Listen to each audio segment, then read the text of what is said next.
Salut à toutes et à tous, c'est Mathieu Loubière et je suis très heureux de vous retrouver pour un nouvel épisode du podcast de GMK. Aujourd'hui, je reçois Jocelyne Roland, qui est une kinésithérapeute spécialisée en scénologie. J'ai nommé cancer du sein. Elle nous explique dans ce podcast les différents mythes et croyances attachés à cette pathologie et comment s'occuper en 2021 d'une patiente atteinte de cancer du sein, quel que soit son stade ou les opérations qu'elle aura suivies. J'ai appris beaucoup de choses et j'espère qu'il en sera de même pour vous. Comme d'habitude, si vous souhaitez avoir accès à d'autres informations, des cours gratuits, d'autres podcasts, rendez-vous sur le www.gem-k.com, rubrique blog. Et bien sûr, n'oubliez pas de vous abonner à notre chaîne podcast, partager, nous mettre plein de pouces vers le haut ou d'étoiles. Ça nous aide beaucoup. Je vous souhaite une très bonne écoute.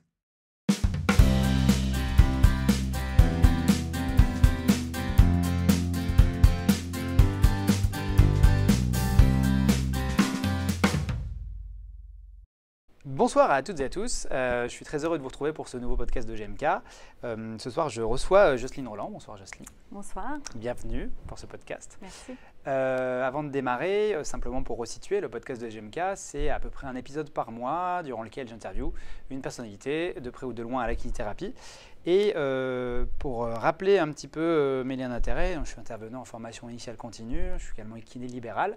Et il y a un petit lien d'intérêt avec mon invité puisque je viens de donner aujourd'hui des cours sur l'épaule dans le cancer du sein, sous ton impulsion au sein de l'IPPP. Voilà, donc pour les liens d'intérêt qui nous unissent. Peut-être que tu peux déjà te présenter. Oui. Je m'appelle donc Jocelyne Roland, je suis kinésithérapeute depuis 1977. Je suis formatrice depuis 1982. J'étais pas née. Oui, c'est souvent ce qu'on dit quand je me présente comme ça. Et puis donc, j'ai un cursus en sciences de l'éducation. Et puis, j'ai fait aussi un DU sport santé il n'y a pas très longtemps. Et puis, je suis donc aussi instructeur pilates. Et je travaille en libéral à Paris dans le 5e arrondissement. Et je suis depuis quelques années plutôt spécialisée dans la prise en charge des femmes opérées d'un cancer du sein. Ça n'a pas toujours été le cas ? Non, ça n'a pas toujours été le cas. En fait, j'ai l'impression que j'ai exercé un peu la kinésithérapie dans différents domaines. J'ai commencé avec des enfants handicapés moteurs. Je suis passée par le libéral à l'époque où j'avais une patientèle de rhumatologie. Et puis, pendant longtemps, j'ai fait de l'enseignement. Et puis, en même temps, je travaillais en centre de rééducation, au cheminot à Draveil. Et puis, voilà, dans différents secteurs. Et puis, beaucoup dans l'industrie. Puisque j'ai passé de nombreuses années chez LPG, où j'étais à l'initiative du premier workshop d'ailleurs cancer du sein en 2008. Et puis aujourd'hui, je travaille aussi beaucoup avec Allcare, eMove et Icun. Et puis, je suis consultante aussi dans des domaines, par exemple, je travaille pas mal avec La Roche-Posay pour tout le domaine oncologie. D'accord. Est-ce que tu as des liens d'intérêt du coup avec des organismes de formation? Alors bien sûr avec l'IPPP, je suis responsable du cursus cancer du sein. J'anime moi-même la formation cancer du sein et kinésithérapie. Et puis aussi par rapport aux deux concepts que j'ai créés, Rose Pilate et Avirose. Et donc j'anime les formations en rapport avec ces concepts. D'accord, donc beaucoup de choses. Oui. Un exercice assez large finalement. Oui, mais au final... toujours recentré sur des problématiques de femmes, et à la fois pour la beauté et la santé. Et justement, je trouve que dans le cancer du sein, ces deux problématiques se rejoignent et s'alimentent l'une et l'autre, parce qu'en fait, aujourd'hui, je m'occupe de femmes qui veulent être mieux dans leur vie après un épisode de cancer. Et mon rôle, c'est à la fois la forme, la beauté, la bonne santé. Ok. Alors justement, on a parlé cancer du sein. Dans le thème de ce podcast, j'aurais aimé qu'on parle du cancer du sein, en l'occurrence. Pour être à peu près sur la même longueur d'onde, je pense que c'est toujours intéressant de préciser les termes. Avant de démarrer, est-ce que tu pourrais nous faire un rappel succinct des différents types de cancers du sein qui existent et des différents traitements qui sont actuellement proposés aux patientes? Alors en fait, les différents cancers, ça serait long à expliquer, parce qu'on dit aujourd'hui qu'il n'y a pas un cancer du sein, mais des cancers du sein, et qu'en fonction de différentes caractéristiques, on a des cartes d'identité du cancer qui sont aussi variées et différentes. Bon, ça c'est une première chose. Par exemple, on va dire il y a des cancers qui sont hormonodépendants. Et il y en a 80% des cancers du sein qui sont hormonodépendants. Et ça va donner lieu à des traitements bien spécifiques. C'est-à-dire que les hormones vont avoir un impact sur la progression? Alors en fait, les hormones de la patiente sont responsables de l'excitation des cellules cancéreuses. Et donc on va priver les femmes de l'action de leurs hormones pendant quelques années, parfois de nombreuses années. Et ça, c'est une des choses, par exemple, qui m'a intéressée dans la prise en charge du cancer du sein, c'est qu'on a l'impression que les femmes sont de mieux en mieux diagnostiquées, de mieux en mieux prises en charge. Elles guérissent de plus en plus, puisque l'espérance de vie à 5 ans est très importante, elle est de l'ordre de 85%. Mais les femmes passent par des parcours extrêmement lourds et à cause des traitements. Et donc les traitements, on dit qu'il y a 5 traitements du cancer du sein. La chirurgie, qui se fait quasiment pour toutes les femmes. Ensuite, la chimiothérapie, dans environ 30% des cas. La radiothérapie, pour un grand nombre des femmes, on va dire presque toutes, ont de la radiothérapie. Ensuite, l'hormonothérapie, ça va toucher 80% des femmes, puisque 80% des cancers du sein sont hormonodépendants. Et puis, il y a aussi tout ce qu'on appelle les thérapies ciblées, qui sont des thérapeutiques de plus en plus précises et qui se focalisent sur des types de cancers que l'on va essayer de guérir au mieux. Et aussi, aujourd'hui, on parle beaucoup de l'immunothérapie pour certains cancers. D'accord, et j'imagine on peut cumuler par exemple hormonothérapie plus radiothérapie plus... Alors voilà, il y a des femmes qui nous disent d'ailleurs, elles disent moi j'ai choisi toutes les options, j'ai commencé par la chirurgie, puis la chimio. Alors la chimio c'est souvent par rapport à la virulence du cancer, par rapport au fait que des ganglions sont atteints ou pas. Et puis après il y a la radiothérapie qui est un peu une précaution loco-régionale, comme ça on est sûr qu'il ne restera pas de cellules cancéreuses. Les thérapies ciblées comme l'Herceptine sont souvent des traitements qui sont en rapport avec un cancer virulent, mais il y a un traitement. Et puis l'hormonothérapie qui va s'étaler sur 5 ans, 10 ans parfois, et qui va amener de lourds effets secondaires. En préparant le cours, j'ai lu qu'il y avait une augmentation du nombre de cancers dépistés.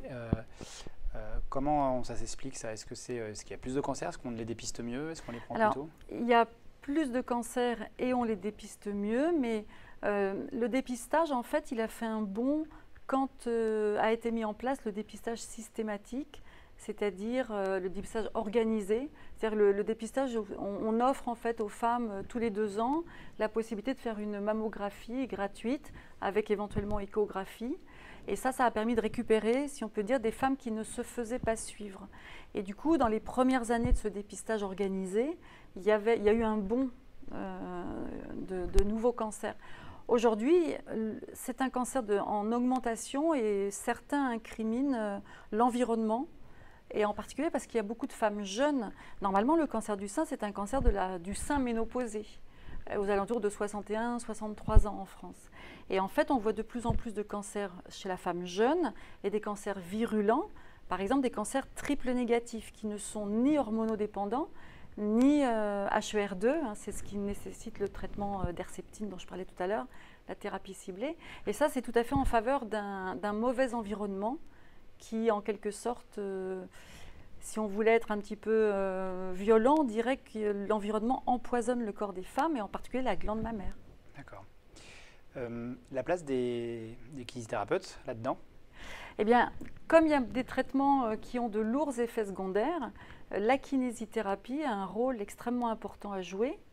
Moi, je dis souvent, le sein, ce n'est pas un os, ce n'est pas un muscle, ce n'est pas une articulation, et pourtant, il y a besoin de kinésithérapie, parce que la région du sein est une région capitale pour le corps, parce qu'il y a donc le sein sur le thorax, il y a l'épaule, il y a le creux de l'aisselle qui est souvent opéré, il y a l'omoplate, et donc il y a plein de muscles, on l'a bien vu encore aujourd'hui, et il y a tout un tas de problématiques au niveau de l'épaule, et ça c'est en loco-régional, mais en général, globalement, le corps est vraiment déconstruit dans le traitement du cancer, parce que par exemple les chimiothérapies démusclent les femmes, rendent les articulations raides, douloureuses, les femmes sont fatiguées, et puis l'hormonothérapie qui vient souvent se greffer après, et pour longtemps, fait vieillir prématurément les femmes parce qu'en fait on les met en ménopause provoquée, et même si celles qui sont déjà ménopausées sont en superménopause.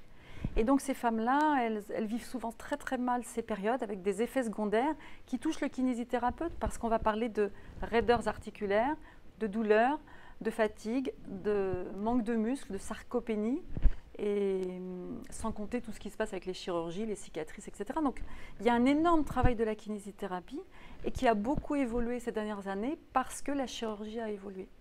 Justement, ça va être une question qui allait suivre par rapport à la prescription des kinés. J'ai cru comprendre que ça progresse, mais qu'il fut un temps où la kiné n'était pas prescrite, justement. Oui, mais elle est toujours pas prescrite, en fait. On avait fait une enquête avec l'URPS il y a quelques temps, et certaines femmes disaient que, en fait, il y avait 70% des femmes qui avaient répondu, il y avait un peu plus de 400 femmes qui avaient répondu à l'enquête, et 70% disaient qu'elles avaient de la kinésithérapie, mais 25% d'entre elles avaient elles-mêmes demandé la prescription. Parce qu'une amie leur avait dit va voir un kiné, ça va te faire du bien, ça va t'aider, ou parce qu'elles avaient lu des choses. En fait, ce n'est pas encore systématique. Et nous, on essaye de se battre contre ça parce qu'on sait le bienfait qu'on apporte aux femmes. Comment tu expliques que ce ne soit pas systématique ? Parce que je crois qu'il y a une méconnaissance de notre rôle par les médecins prescripteurs et les médecins en général qui entourent les femmes opérées du sein, les oncologues, les chirurgiens, et puis les médecins en général. Enfin, parce qu'ils sont aussi beaucoup restés à l'époque du fameux gros bras, du lymphœdème du membre supérieur, parce qu'il y a quelques années maintenant, mais c'est resté dans l'inconscient collectif. Le cancer du sein, c'est le gros bras. D'ailleurs, moi, souvent, des confrères, des consoeurs me disent « Ah oui, tu t'occupes de cancer du sein, alors tu draines ». Et non, je draine si j'ai besoin de drainer, mais ce n'est pas systématique. J'ai été étonné de voir que même avec une discussion récente, puisque tu étais là auprès d'un chirurgien, que le chirurgien disait qu'en fait, ils ne sont pas sensibilisés à ce que peuvent faire les kinés. Ce n'est pas systématique, même post-chirurgie, proposer de la kiné, ce qui est incroyable, je trouve. Ah oui, c'est fou quand on comprend quelle est la région qui est touchée, enfin le creux de l'aisselle, c'est une région qui a besoin d'être mobile, d'être souple, les muscles ont besoin d'être forts, d'autant plus que cette femme, et moi c'est comme ça que je vois la kinésithérapie, je veux la remettre à l'activité physique. Alors, entre parenthèses, donc parfois c'est la mettre à l'activité physique parce qu'elle n'en faisait pas. On sait par exemple que 21% des cancers du sein pourraient être évités si les femmes faisaient davantage d'activité physique. Et on sait que l'activité physique a un impact en prévention secondaire et en prévention tertiaire. Donc mon rôle quand je reçois une nouvelle patiente, c'est de me dire cette femme-là, en fait c'est une sportive blessée et je dois la remettre à l'activité physique, quelle que soit l'activité. Si c'est chez elle, faire son ménage, ses courses, son jardin, ça sera une activité physique et ça sera déjà bien pour moi. Mais du coup, il faut qu'elle soit en bon état parce que si elle souffre d'une épaule, d'une insuffisance musculaire, de fatigue, elle n'ira pas faire de l'activité physique. Tu parlais du gros bras tout à l'heure. Est-ce qu'il y a d'autres idées reçues sur le cancer du sein Alors, celle-là, c'est la plus énorme idée reçue, c'est que toutes les femmes qui sont opérées auront un gros bras. Et après, il y a toutes les idées reçues qui découlent de ça. C'est-à-dire, je ne bouge pas le bras, je ne peux pas porter, je ne peux plus rien faire. Je ne peux pas décoller au-dessus de 90. Ah oui, ou bien, je ne peux pas porter plus de 5 kilos. Alors on se dit, mais d'où ça sort ça? Et il y a beaucoup de femmes qui sont persuadées de ça. Pour les vaccins, les piqûres aussi. Alors voilà, ça aussi, je ne fais plus rien sur le bras, je n'ai pas le droit d'avoir des piqûres, la prise de tension. Et en fait, tout ça, on a démontré, et il y a beaucoup de publications qui ont démontré que c'était complètement dépassé. D'abord parce que la chirurgie a changé. Aujourd'hui, il y a ce qu'on appelle la désescalade des traitements et par exemple l'épargne ganglionnaire. C'est-à-dire qu'on va essayer, le chirurgien, il va essayer tant que faire se peut d'épargner des ganglions. Et par exemple, les femmes sont quasiment persuadées qu'on leur a retiré tous les ganglions du bras. Et quand on leur dit que déjà on retire les chaînes peut-être du sein, parce que le problème il est dans le sein, pas dans les doigts, elles sont étonnées. Alors ce n'est pas toujours le cas, bien évidemment. Parfois, malheureusement, ça va amputer certains ganglions du membre supérieur. Mais aujourd'hui, la plupart des chirurgiens font très attention à ça. Est-ce que tu pourrais d'ores et déjà peut-être donner un lien d'information pour les femmes justement qui sont en phase de se faire opérer ou qui sont en cours de traitement pour avoir des informations qui soient un peu justes et pas Alors, dans le... Il y a de plus en plus de choses qui sont écrites et qui sont bien écrites un peu partout. Mais par exemple, il y a l'association Rose Up qui est à l'origine du magazine Rose que les femmes vont beaucoup rencontrer pendant leur parcours et qui est un magazine qui est gratuit, qui est mis à disposition 2 fois par an dans les centres de traitement du cancer. Et puis, c'est une association qui fait beaucoup de webinaires, beaucoup d'informations pour aider les femmes lors du parcours. Et c'est bien que les femmes qui vont se faire opérer puissent déjà aller dans ce genre d'informations parce que c'est une information qui est à la fois féminine et sympathique, si je puis dire. C'est-à-dire que ce n'est pas du catastrophisme. Et puis ça explique, ça dédramatise beaucoup les choses. Parce qu'à la fois, c'est un domaine qui est grave, le cancer, mais à la fois, on peut dédramatiser quand il y a des bonnes prises en charge. Et concernant les associations, je pense au RKS par exemple. Oui, alors ça, c'est aussi quelque chose de très important. C'est le réseau des kinésithérapeutes du sein qui a été créé par Dorothée Delecourt et ses consoeurs au début et une patiente sur Bordeaux.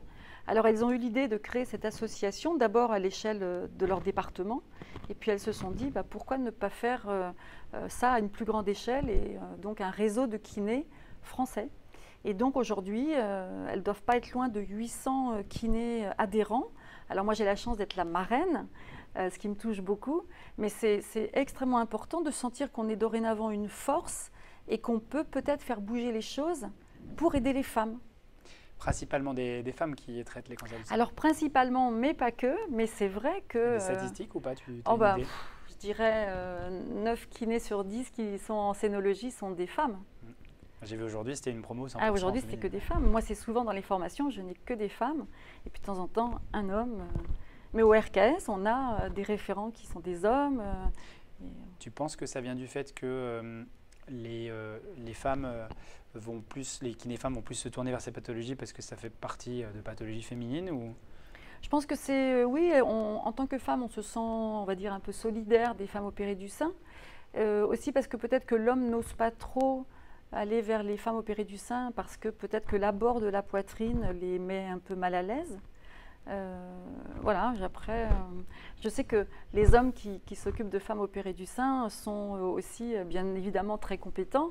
Et puis, parfois les femmes, elles disent que finalement de se confronter à un regard masculin pendant les soins peut les aider à se reconstruire parce que parfois même le conjoint ne veut pas regarder et que le kiné qui est un homme regarde et s'intéresse et aide. Ça peut aider cette femme, comme m'avait dit un jour une patiente, à éprouver ma féminité. Et je pense que ça peut être intéressant pour certaines femmes. On va se centrer sur la kiné maintenant du cancer du sein pour donner quelques informations aux personnes qui nous écoutent. Donc tu es spécialisée en scénologie. Est-ce que tu peux nous rappeler les principales problématiques qui sont rencontrées lorsqu'on fait un cancer du sein et éventuellement qu'on est traité pour ça ? Alors, la problématique la plus globale, c'est que c'est une femme qui est globalement déconstruite parce qu'entre les différents traitements, elles perdent complètement leur intégrité de femme. La chimio qui les démuscle, elles perdent leurs cheveux, leurs poils, les cils, les sourcils, la radiothérapie qui brûle. Les reconstructions, on n'a pas parlé encore des reconstructions, mais il y a un terme que je trouve terrible, on parle de rançon cicatricielle. C'est-à-dire qu'on va prendre une partie du corps féminin pour recréer un sein, et rançon, c'est un peu le prix à payer pour récupérer ce sein. Donc le premier grand objectif de la kinésithérapie, c'est d'aider à la reconstruction de ces femmes, au sens large reconstruction, pas seulement reconstruction chirurgicale.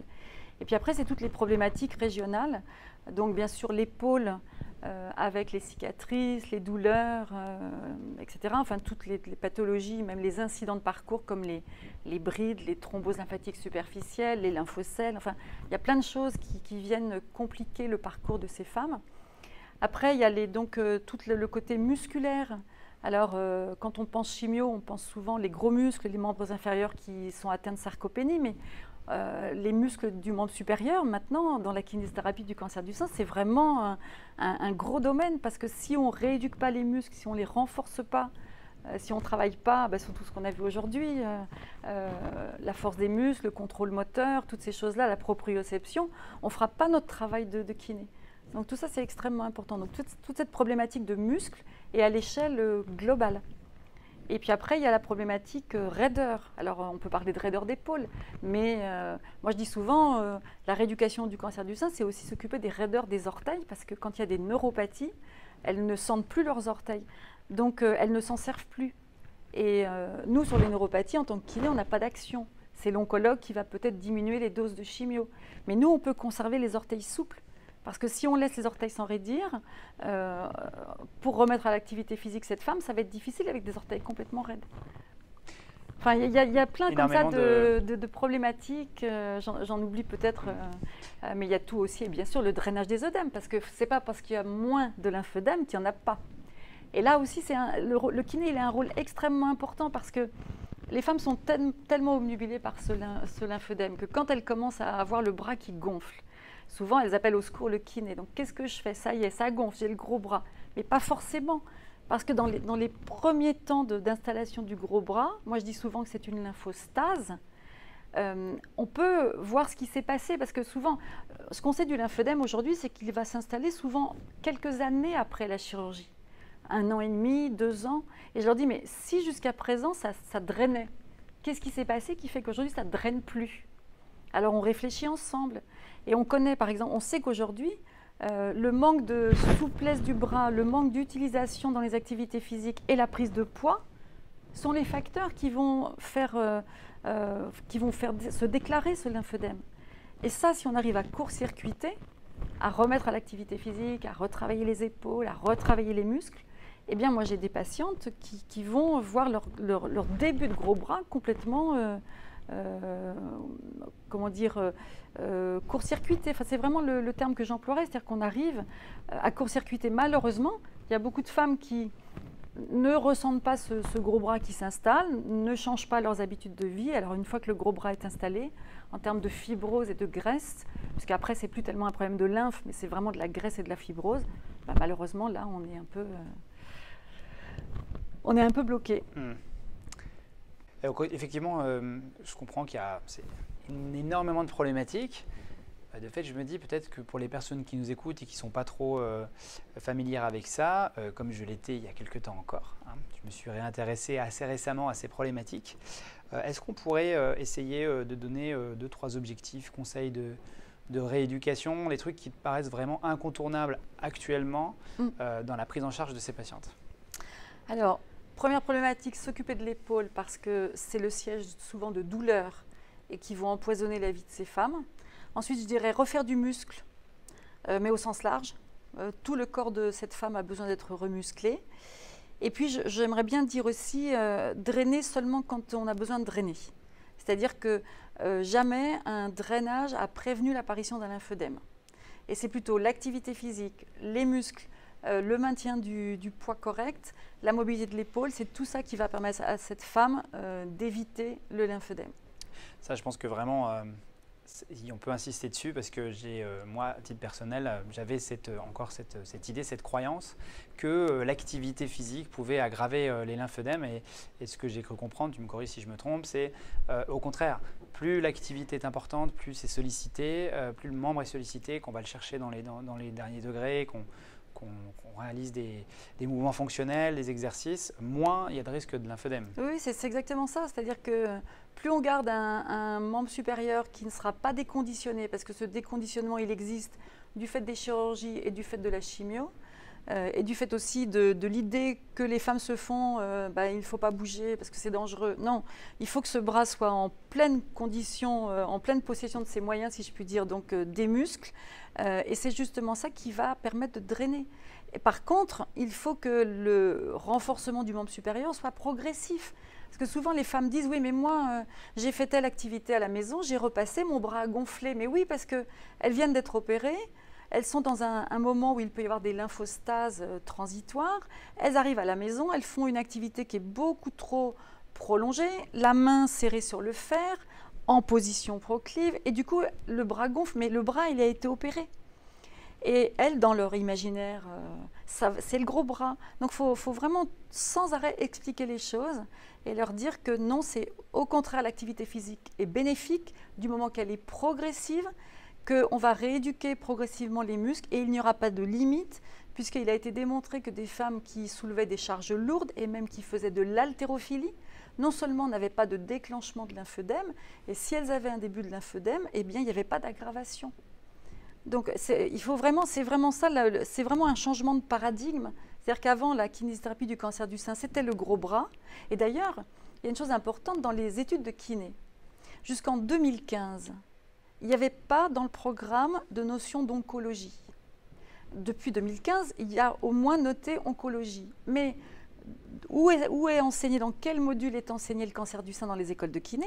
Dans le module drainage lymphatique. Donc, beaucoup de kinés croient que ce qu'on a à faire en kiné, c'est du drainage. Et malheureusement, les médecins, ils pensent encore que la prescription pour les kinés, c'est drainage lymphatique. Ça veut dire que la patiente, elle arrive au cabinet, elle se dit, on va me drainer. On va me drainer, c'est-à-dire je m'installe et on me draine. Et il y a des femmes qui vont chez leur kiné, depuis toujours, se faire drainer 3 fois par semaine. Alors que le rôle du kiné, c'est surtout rendre autonomes ces femmes pour faire des exercices, hein, le fameux hands-off qu'on conseille tellement aujourd'hui, mais c'est complètement vrai dans le cancer du sein, faire des exercices à la maison, être autonome et aller vers l'activité physique. Et une activité physique qui serait segmentaire, ça serait la kinésithérapie, et globale, ça serait l'activité physique, en fait, au sens large. Et justement, pour cette activité physique, toi, au quotidien, comment tu fais pour amener ces femmes au mouvement, surtout si elles n'ont pas eu l'habitude, par exemple, et qu'en plus, elles ont des craintes? Oui, bien sûr. Alors, en fait, moi, je dis souvent que la première chose, c'est le premier bilan. La première fois que je vois ces femmes, je leur parle de... Je fais le questionnaire de Ritchie et Gagnon. C'est-à-dire que je leur demande combien de temps vous restez assise, qu'est-ce que vous faites comme activité physique, en expliquant bien la différence entre activité physique et sport, parce que souvent, ce n'est pas clair pour les femmes. L'activité physique, c'est les déplacements, les activités domestiques, les loisirs, et puis dedans, il y a le sport aussi, et puis les activités professionnelles. Donc, je leur explique et je leur demande. Et puis je leur demande si elles en font de l'activité physique. Est-ce que vous marchez? Et souvent la réponse est « Ah ben par exemple, je courais. Je courais, mais parce que ça veut dire que vous ne courez plus. Ah ben non, je ne sais pas si j'ai le droit. » Et là voilà, dès la première séance, on enclenche cette discussion sur l'activité physique. Et puis si je demande « Est-ce que vous êtes fatigué ?» Alors oui, toutes les femmes sont fatiguées, mais tous les gens qui ont un cancer sont fatigués. On dit que c'est le premier et le dernier symptôme. Donc, et je leur dis « Vous savez ce qui va vous aider à être défatigué ?» Eh bien, c'est l'activité physique. Et je leur explique pourquoi. Les cytokines qui fatiguent, les myokines produites par les muscles qui défatiguent. Et tout de suite, les femmes disent « Ah oui, mais c'est intéressant parce qu'on m'avait dit qu'il fallait que je fasse de la marche rapide, mais je ne savais pas pourquoi. » Ah oui, mais rapide, alors c'est peut-être pas le bon mot parce que là, vous êtes en chimio, vous ne pouvez pas marcher rapidement. Marchez comme vous voulez, mais testez votre cœur. Est-ce que vous pouvez parler, chanter? Enfin, et du coup, on dédramatise la situation. On leur explique pourquoi c'est bon de faire de l'activité physique. Et puis, c'est vrai que moi, je dis souvent aux femmes, parce que j'aime bien ce côté féminin de dire, mais c'est aussi pour avoir une jolie silhouette, et puis vieillir en bonne santé, et puis galber, être jolie. Enfin, et souvent, les femmes sont sensibles à ça, plutôt que de leur dire, vous avez eu un cancer, il faut faire de l'activité physique. Ça, c'est pas motivant. Justement, je digresse un peu, je reviens sur quelque chose qu'on a peu évoqué, même si tu viens de l'évoquer là, ces questions d'impact émotionnel, voire cognitif, du cancer en général, et en particulier ce cancer qui touche à entre guillemets, je dirais pas que ce qui représente l'essence de la féminité, mais je pense qu'on n'en est pas loin, en tout cas dans la représentation sociale qu'on s'en fait. Est-ce que toi, de ton côté, tu accompagnes ça? Est-ce que tu conseilles d'aller voir des psys derrière? Comment ça se passe en général? Alors, je ne conseille pas d'aller voir des psys, sauf quand une femme me dit quelque chose de fort, qui a beaucoup de sens. Là, j'essaye de voir si cette femme, elle en parle avec quelqu'un de ce qu'elle vient de me dire, parce que c'est quelque part énorme ce qu'elle vient de me dire. Donc, j'essaye de l'orienter vers au moins est-ce qu'elle décharge ce paquet qu'elle a en elle chez quelqu'un. Et souvent, ça débouche sur peut-être ça serait bien d'aller voir un psy. Mais moi, je dirais que dans mon rôle de kiné, ma prise en charge plus mentale ou cognitive, c'est plus d'aider cette femme à être mieux dans son corps. Le fait qu'elle soit mieux dans son corps, elle sera peut-être mieux dans sa vie, donc mieux dans sa tête. Et puis de sentir, souvent les femmes disent, mais on se sent comprise, on se sent aidée, du coup ça nous fait du bien. Et ça fait du bien au mental. J'imagine qu'il existe des groupes de parole avec des patients experts. Oui, bien sûr. Il y a de plus en plus de patientes expertes qui sont des patientes qui ont eu cette pathologie et qui font de véritables formations, des DU, et qui deviennent patients experts. Alors parfois, c'est ça, le bon côté, le mauvais côté des groupes de parole, parfois c'est un peu trop dramatique. C'est-à-dire qu'elles ont du mal à y aller parce que les femmes qui viennent sont souvent très atteintes et du coup, c'est pas très bon pour le moral. Mais par exemple, moi je vois dans mes groupes d'activité physique, ce sont aussi des groupes de parole, des groupes d'échange. Et ça, c'est chouette aussi quand elles parlent autour de l'activité physique, en pilates, en avirose. Il y a des vrais groupes qui se constituent. Et c'est d'ailleurs une des raisons pour lesquelles elles reviennent aussi aux cours, parce qu'elles retrouvent des copines.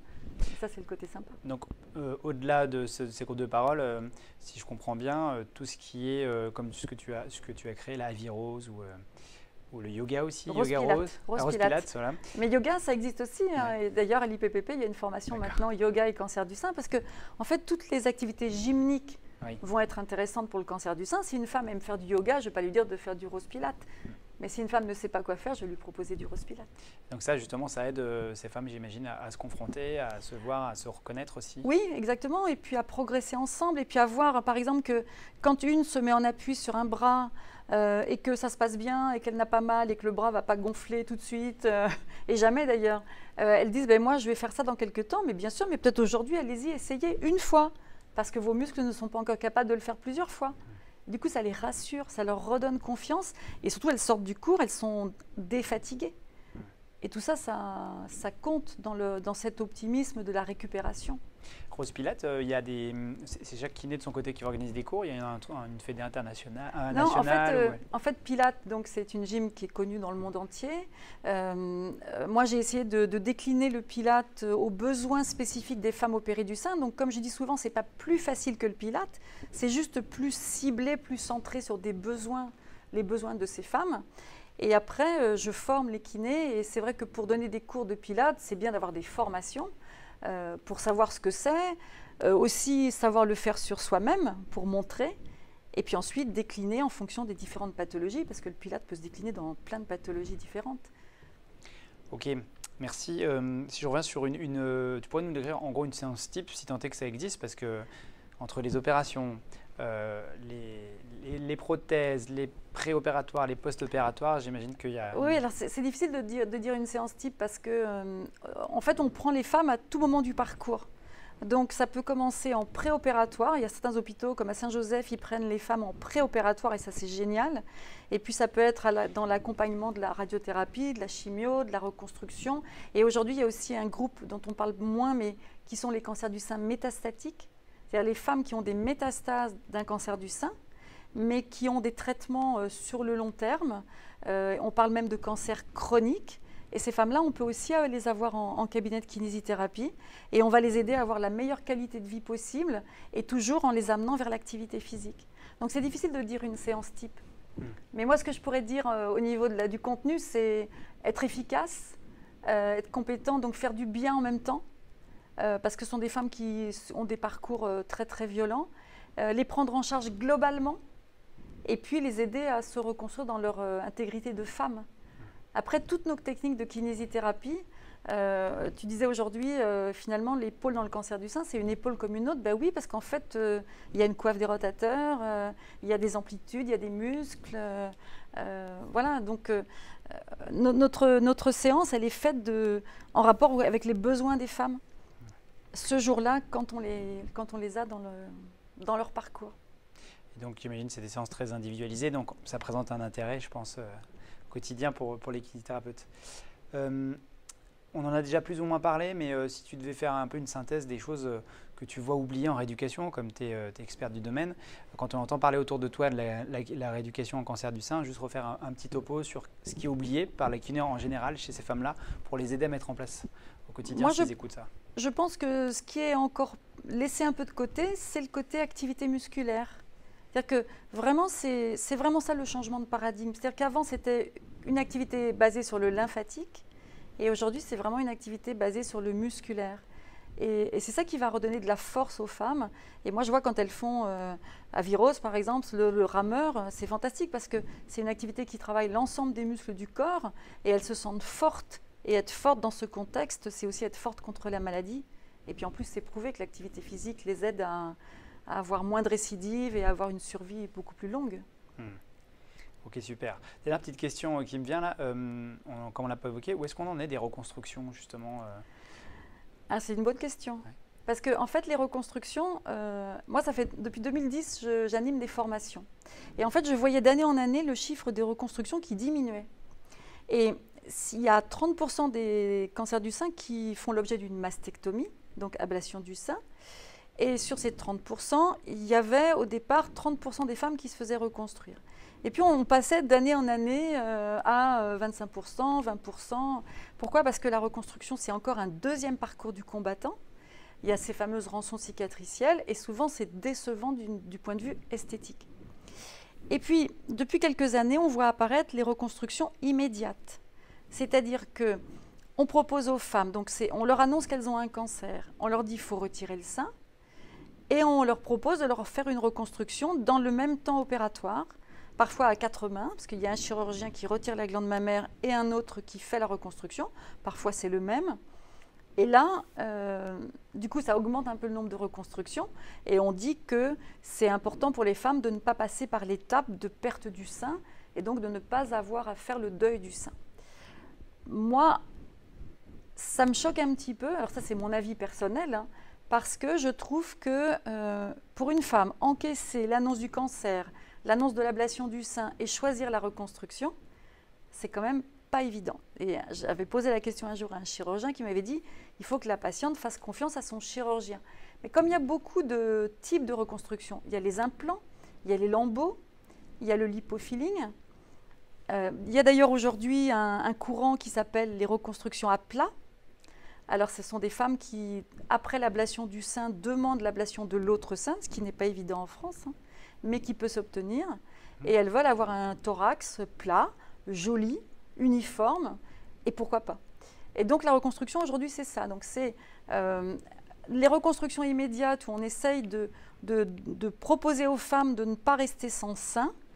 Et puis donc les femmes qui font des reconstructions secondaires parce qu'il faut laisser passer les traitements adjuvants. Mais aujourd'hui on dit que les traitements adjuvants ne gênent plus une reconstruction immédiate. Quel que soit utilisé, prothèse Bah oui, on fait en sorte que même quand il y a de la radiothérapie, ça soit fait en respect de la reconstruction. Et puis il y a ce courant des femmes qui réclament une non-reconstruction, mais qui revendiquent ce droit à la non-reconstruction.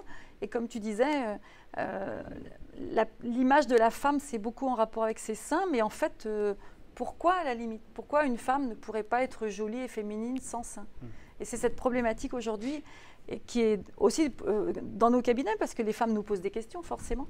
Et c'est plus compliqué en France, du coup logiquement, on ne retire pas un organe sain, S-A-I-N. Et donc, il faut que les femmes passent devant des commissions, enfin devant un psychiatre, pour être sûr qu'elles ne regrettent pas sa demande. Et il y a dans les cas où les femmes sont porteuses d'un gène BRCA1 ou 2, où là, on leur propose en prophylaxie de retirer le sein parce qu'on sait qu'elles ont un risque majoré de cancer du sein. Donc là, on leur propose même si le sein est en bon état. Mais toutes les autres qui voudraient bien se débarrasser de ce sein qui reste et qui les inquiète, en fait, c'est pas facile. D'où ce courant des extraplates, enfin des reconstructions à plat. D'accord. Ok, super, merci beaucoup. Simplement, juste pour terminer, je voulais te poser une question parce qu'en t'entendant au départ, j'ai vu que tu as été diplômée il y a longtemps. Oui. Tu as traversé un peu les époques, si je puis me permettre. Ouais. Est-ce que tu as vu des changements particuliers qui t'ont paru, qui te paraissent aujourd'hui assez singuliers? Parce que voilà, en 1980, on n'était pas du tout dans la même kinésithérapie. Ah non, pas du tout. Moi, il y a plein de choses que je n'ai pas appris à l'époque. Ah ouais, j'imagine. Ce que moi j'ai vu évoluer, et ce qui est bien, c'est tous les courants universitaires dont on a pu profiter. Bon, en sciences de l'éducation, par exemple, moi je me souviens quand on nous a dit, on était moniteur cadre, on nous a dit vous allez pouvoir accéder au niveau licence et puis après maîtrise. Moi j'ai trouvé que c'était fantastique. Puis encore aujourd'hui avec les nouvelles décisions qui sont prises, je pense que c'est bien pour la profession.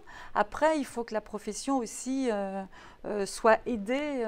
On est toujours au même tarif. Enfin, ça c'est une aberration. Enfin, l'autre jour, moi je demandais à mon carrossier le prix de l'heure de main d'œuvre par rapport à la kinésithérapie, c'est beaucoup plus. Donc c'est pas normal parce que du coup, c'est pas évident de faire des soins de qualité avec des tarifs comme ça. Donc ça, malheureusement, ça n'a pas beaucoup évolué.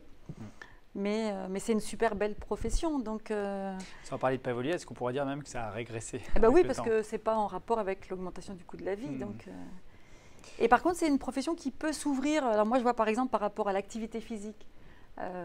Moi, quand je forme en rose pilate ou à virose, au final, il n'y a pas une grande quantité de kinés qui s'intéressent à l'activité physique dans leur propre cabinet. Alors, c'est peut-être pas toujours facile à mettre en place du point de vue logistique, mais ce n'est pas encore quelque chose, cette diversification, tout en restant kiné, hein, parce que c'est important, moi je pense, de rester kiné, mais de proposer dans son cabinet des parcours différents. Ce n'est pas encore ancré dans les mentalités. Et c'est dommage parce que je pense que, comme souvent, il y a d'autres professions qui vont s'y intéresser, puis après on dira, ah bah c'est pas bien, il y a d'autres professions, pourquoi pas nous? C'est sûr. C'est sûr. Là, tu soulèves la question de la spécialisation qui est souvent complexe. Est-ce qu'on spécialise ou pas? Est-ce qu'on se spécialise dans le kiné? Puis la question du est-ce qu'on ne pourrait pas être plusieurs corps de métier à s'occuper des patients, mais en même temps, certains vont perdre de la part de marché, si je peux me permettre.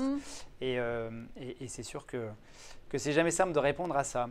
Est-ce que tu as des projets pour la suite que ce soit pour le cancer du sein ou autre? Oui, mes projets aujourd'hui, c'est aller un peu plus dans la recherche pour faire valider des choses comme la fameuse attitude de protection du sein, par exemple. Mais et avec le RKS, je pense qu'il y a une volonté de faire avancer la kinésithérapie en scénologie, et je pense que ça passera par des études scientifiques qui montreront notre rôle. Là, on va commencer une enquête avec le RKS Île-de-France sur les radios. On va aller interviewer les radiothérapeutes. Parce que les radiothérapeutes souvent disent aux patientes n'allez pas en kiné pendant la radiothérapie. Et puis quand on pose la question droit dans les yeux aux radiothérapeutes, ils nous disent non mais pourquoi? Bien sûr que la patiente peut venir vous voir. Et ça, c'est pas normal parce que ce sont les femmes qui en pâtissent. Donc moi j'aimerais bien consacrer du temps à ça, c'est-à-dire, parce que c'est pas simple, hein, mais consacrer du temps à faire avancer ce domaine de la scénologie qui est très intéressant. D'autant que j'ai l'impression déjà que vous êtes beaucoup, 800 personnes, beaucoup, et surtout que ces personnes-là qui sont engagées, j'ai cru comprendre qu'elles étaient très volontaires et qu'il y a une vraie dynamique de formation, de partage. Il y a ce réseau, ce réseau RKS, il est vraiment fantastique. Alors c'est sûrement dû aussi à l'impulsion de Dorothée et puis toutes les kinés qui sont, toutes et tous les kinés qui sont référents partout en France. Mais c'est vrai qu'il y a une espèce vraiment une vraie communauté, comme une vraie famille. D'ailleurs, tu l'as vu aujourd'hui en formation, hein, c'est très chouette. Et on a vraiment envie de faire avancer les choses pour les patientes. Et les patients, parce qu'il y a 1% des cancers du sein qui touchent l'homme.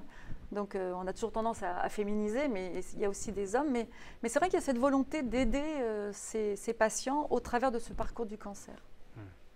Ok, je finis toujours mes interviews par de petites questions, un petit peu les questions. Je reviens en arrière, tu as une baguette magique, je te propose la possibilité de modifier des choses sur ton parcours ou sur le parcours de la profession. Et en général, les gens me répondent, je ne sais pas s'ils me répondent, mais en fait, je ne veux rien changer, mais…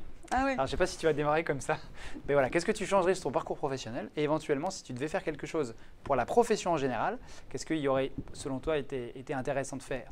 Alors, moi, mon parcours, en fait, je l'ai aimé, mon parcours, parce que j'ai fait différentes choses, mais toutes les choses, finalement, se sont recoupées, et il y a une espèce de cohérence, mais qui ne s'est pas faite tout de suite, hein, mais au fur et à mesure, justement, je disais par rapport à la femme, moi, j'ai développé le concept que je n'ai pas encore vraiment exploité de rééducation de la beauté. Et moi, j'ai l'impression que c'est ce que je fais tous les jours avec mes patientes. Donc, j'ai l'impression que tout ce que j'ai fait a alimenté mon parcours. Donc, moi, je suis très contente d'avoir choisi ce métier. Et même si la retraite est proche, je ne changerai pas forcément mon parcours. Okay. Et pour la profession, je pense qu'on aurait pu se moderniser plus tôt. Quand je vois maintenant tout ce qui est fait… en recherche scientifique, enfin en thérapie manuelle. Je me dis qu'on a peut-être laissé échapper des petites choses un peu partout lors de notre évolution et que c'est peut-être ça qu'on aurait peut-être dû être un peu plus vigilant parce qu'on a un métier qui est fantastique. Après, il y a quelque chose que je trouve intéressant quand même, c'est qu'on a mis du temps peut-être soit à se mettre à jour ou à laisser échapper des choses, mais je trouve quand même que les kinés ont une capacité de changement. Je vois au niveau professionnel, au niveau universitaire, on a extrêmement rapidement, pas rattrapé notre retard, mais disons changé notre, ah oui, c'est sûr. Notre vision. C'est sûr, c'est sûr. Ok, tu voudrais rajouter quelque chose? Non, non, non. Bah, écoute, merci Parfait. pour cette Pas de souci. occasion de parler du cancer du sein, parce qu'il y a encore beaucoup de choses à faire, je pense. Avec dans ce plaisir, domaine. puis ils te retrouvent très facilement. Je mettrai des liens en bas de page, le réseau Cancer du sein, D'accord. tout ça. Merci beaucoup, Jocelyne. Merci Mathieu. Merci de nous avoir écoutés et je vous dis à bientôt pour une nouvelle interview. À bientôt. À bientôt.